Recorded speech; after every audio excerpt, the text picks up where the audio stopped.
Pejuang langit, siapa yang menyangka jika sebuah usaha besar bisa berawal dari 5 ekor ayam pinjaman? Perjalanan hidup muslimah ini penuh dengan ujian dan lika-liku. Lahir dari keluarga petani sederhana yang sangat menjunjung tinggi pendidikan, membuat pandangannya terbuka bahwa nasib tidak akan berubah tanpa perjuangan. Di tengah segala kesulitan, ada satu pegangan yang tidak pernah ia lepaskan. Keyakinan pada janji Allah dalam surah Al-Insyirah bahwa sesudah kesulitan akan ada kemudahan. Inilah Eva Linda Amir atau yang akrab disapa Eva, seorang pengusaha kuliner yang telah menekuni dunia usaha selama 30 tahun. Dimanfaatkan sebaik mungkin. Assalamualaikum Bunda Eva. Masya Allah. Bun, apa kabar? Alhamdulillah. Masya Allah. Wah. Pejuang langit, hari ini Eva dan keluarganya memiliki sekitar 11 perusahaan yang bergerak di berbagai bidang usaha. Seluruh usahanya itu menjadi tempat mencari nafkah bagi sekitar 15.000 karyawan. Namun jalan menuju titik ini tidak datang dalam semalam. Sebelum menekuni usaha ayam goreng, lulusan kedokteran hewan ini sudah mencoba berbagai usaha. Dari berjualan telur ayam, kambing kurban, ayam potong, hingga akhirnya menemukan jalan hidupnya di dunia kuliner. Fa inna ma'al usri yusra. Inna ma'al usri yusra. Dan di saat banyak orang memilih menyerah, ia justru terus memegang keyakinan pada janji Allah bahwa setelah kesulitan pasti ada kemudahan. Nah, katanya juga Bunda itu sempat minjem minjem ayam punya pedagang ayam. Saya nggak tahu, Allah perjalankan saya ke Depok. Menuju ke Pasar. Baik. Nggak tahu tujuannya apa. Orang nggak punya duit tapi pergi ke pasar. Akhirnya di situ Bunda melihat orang jualan bakulan, ayam bakulan. Akhirnya Bunda dari jauh, wah ini nih insya Allah. Udah Bunda salawatin, bacain Al-Fatihah, Rabbi shrahli wa yassirli amri, dan seterusnya. Udah, Bunda beranikan menemui beliau. Mas, saya Eva, saya punya keahlian masak fried chicken. Ya, tapi saya nggak punya modal, Mas. Saya punya tempat, saya punya keahlian, nggak punya modal. Kalau sampean percaya sama saya, pinjemin saya ayam 5 ekor, nanti sore ambil ke tempat jualan saya. Doain ya Mas biar habis. Saya dipinjemin. Saya baru kenal, saya dipinjemin. Kalau kita yakin pasti ada jalan dari Allah. Doa Eva ini bukan sembarang doa. Inilah doa yang pernah dipanjatkan Nabi Musa saat menghadapi Fir'aun. Dia Musa berkata, "Ya Tuhanku, lapangkanlah dadaku dan mudahkanlah untukku urusanku."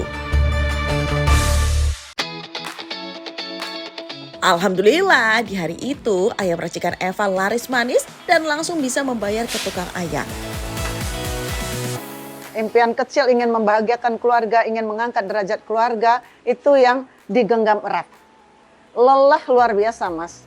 Ya, tapi kalau udah lelah, di saat hampir menyerah, lihat siapa orang yang ingin kita bahagiakan. Ada ibu.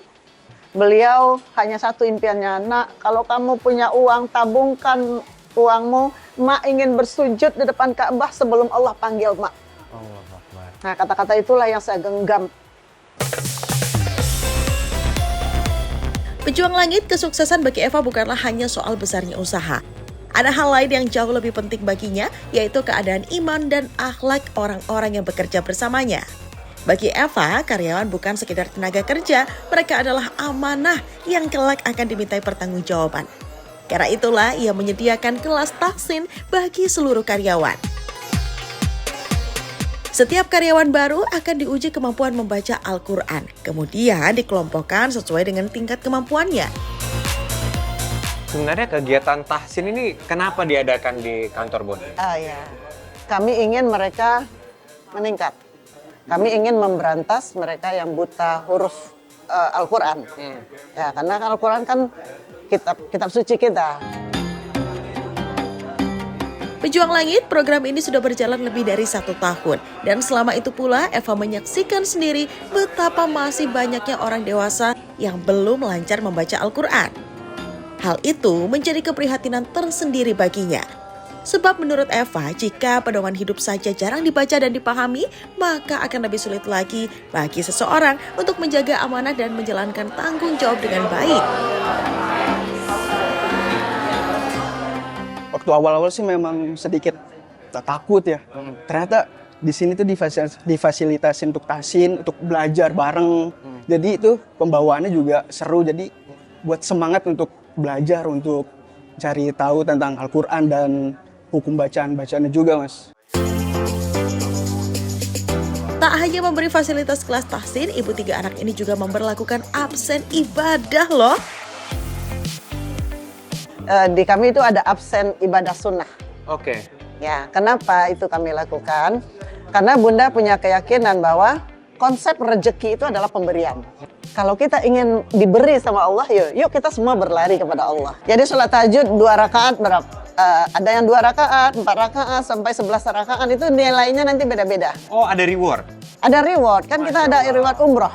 Oke. Nah, salah satu penilaian terbesar, kami ada beberapa reward, diantaranya umroh, kemudian saham resto, kemudian juga beasiswa untuk kuliah. Aplikasi absen ibadah sunnah ini mencatat ibadah sholat tahajud, witir, duha, membaca Al-Quran, dan puasa sunnah setiap karyawannya. Perkara bohong atau tidak bukan masalah bagi Eva. Dia percaya Allah yang akan memberi jalan keluarnya. Sistem absen ini diberlakukan sejak pandemi 2019. Bagi Eva, hanya Allah Azza wa Jalla sang penolong.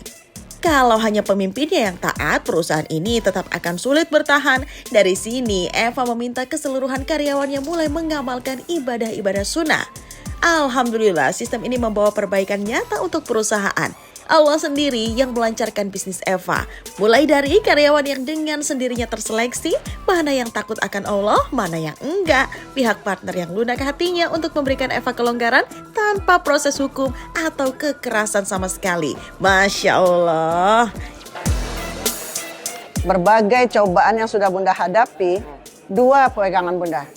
Pertama, Allah tidak akan menguji manusia di luar batas kemampuan. Lalu yang kedua adalah setelah sulit pasti mudah. Al-insyirah, Allah ulang sampai 2 kali, betul nggak? Nah itulah yang selalu Bunda pegang dari dulu, sehingga ya namanya kalau di saat kita jatuh ada terpuruknya pasti. Tapi insya Allah kita cepat bangkit kalau kita bisa seperti itu. Gitu.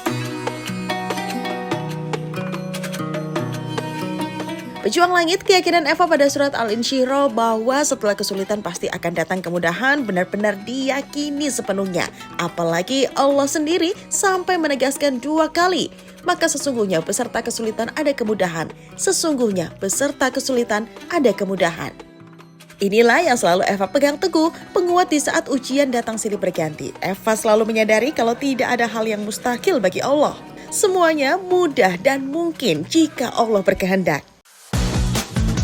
Apa sih amalan rutin yang Bunda selalu lakukan sejak dulu sampai akhirnya bisa berada di posisi seperti sekarang, Bud? Ya yang jelas perbanyak ibadah sunnah ya. Jadi yang Bunda lakukan ya tahajud, dan itu sudah dilakukan dari SMA. Sedekah subuh. Sedekah subuh, kemudian baca Al-Quran pastinya, dan juga puasa, bahkan puasa Daud. Baginya, nikmat Allah begitu besar dan tidak akan cukup dengan ibadah wajib.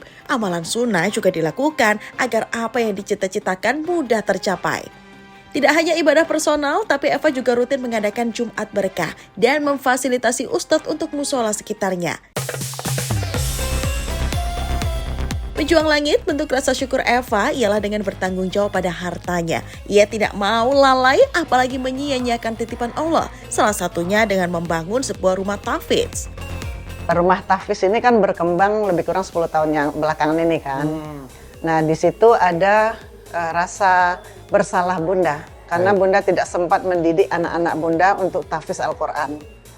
Nah kemudian ada beberapa rumah yang tidak terpakai. Nah, Bunda berpikir bagaimana hisapnya. Sehingga dari situlah Bunda mencoba memanfaatkan untuk rumah tahfidz. Ada sekitar 18 anak santri di rumah tahfidz, 9 anak perempuan dan 9 anak laki-laki di 2 rumah terpisah. Bun, siapa aja sih orang-orang yang bisa belajar di rumah tahfidznya Bunda ini? Nah, ini sebetulnya dulu kami tujukan untuk yatim. Ya, khusus yatim ya. Nah, tapi ternyata mencari yatim itu tidak mudah. Akhirnya untuk terus berjalan kami pilihkan yatim dan duafa. Oke, baik. Nah, sebenarnya yang orang umum, yang orang mampu banyak yang ingin belajar di sini, tapi kami belum prioritaskan. Karena ini kan mereka kita tanggung semua. Jadi mereka hanya tinggal belajar hafalan Al-Quran sama belajar homeschooling.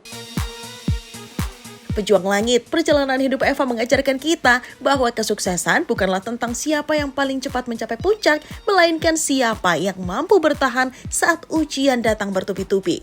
Di tengah keterbatasan, kelelahan, dan berbagai tantangan yang menghampiri usaha ayam gorengnya, Eva memilih untuk tetap berjuang dan tidak menyerah. Dengan kerja keras, ketekunan, dan keyakinan bahwa setiap ikhtiar akan dibalas oleh Allah dengan jalan terbaik, ia terus melangkah hingga mampu mempertahankan usahanya. Perjuangan Eva menyadarkan kita bahwa seringkali keajaiban bukan datang kepada mereka yang berhenti di tengah jalan, melainkan kepada mereka yang tetap bertahan dan berjuang hingga akhir.